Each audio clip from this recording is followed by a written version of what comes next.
families were not able to come over. It was extremely difficult. And by the time they were able to reunite, it was many, many years later. 大家好，我個名係梁浩欣，我係一個歌劇女高音。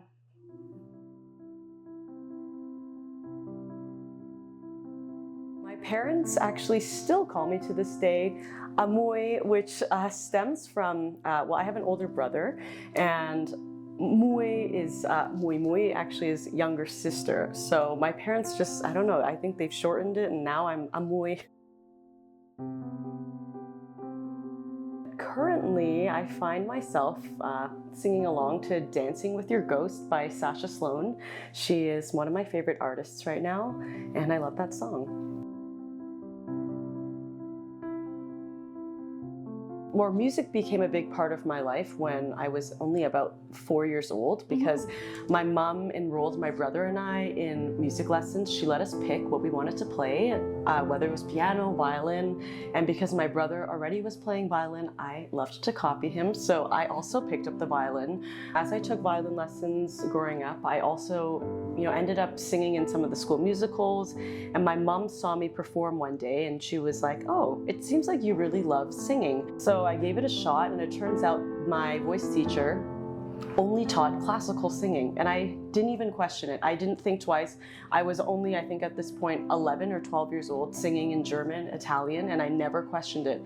It feels like I just had this natural affinity towards that type of music, towards classical music, and I ended up, studying with her all the way up until I went to university, where I ended up pursuing music, and now I'm a professional opera singer.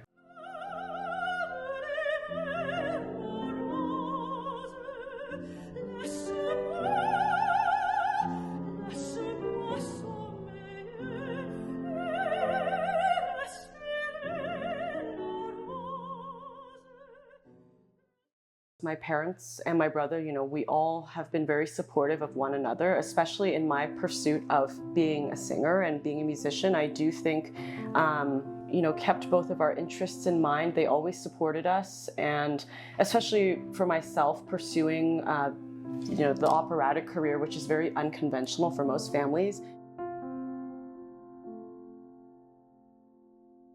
My favorite opera is Elixir of Love by Donizetti, and I think it's one of my favorites just because the music is so lush.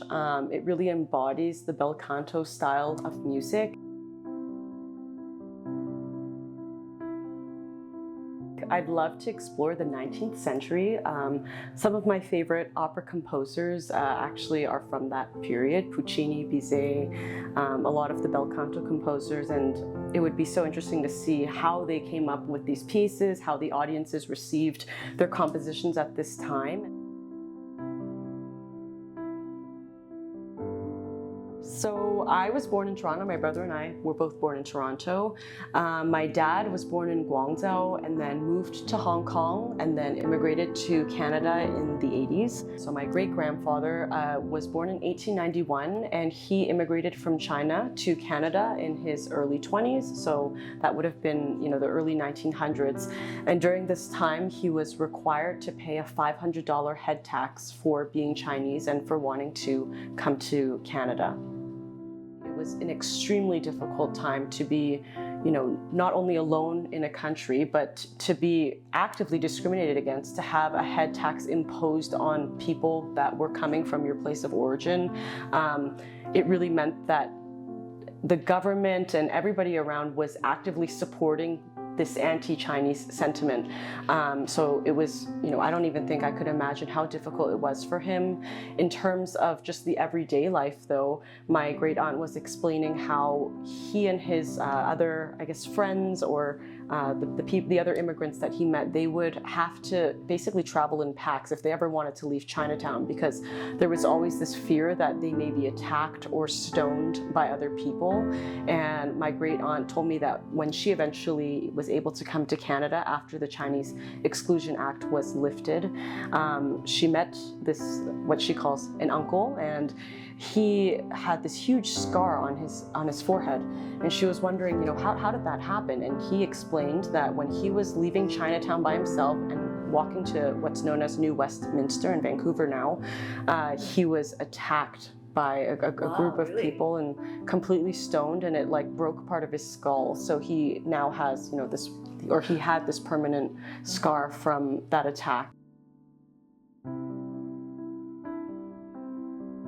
Just saying thank you. I feel like I feel like thank you doesn't even do it justice. I feel there's deep gratitude that one must give to our ancestors for paving this path for not only the future generations and myself, but for honestly a lot of new immigrants that are coming to this country. And they were, my ancestors as head taxpayers really were pioneers at the time for coming and really not having anything, but the sacrifices they've made have now allowed I think people that look like myself to have a voice and to be able to for instance be a professional opera singer in maybe a more traditionally European art form. I feel like that's something that never may have happened or never did happen in my great-grandfather's lifetime. So I owe him my deepest gratitude for making those sacrifices.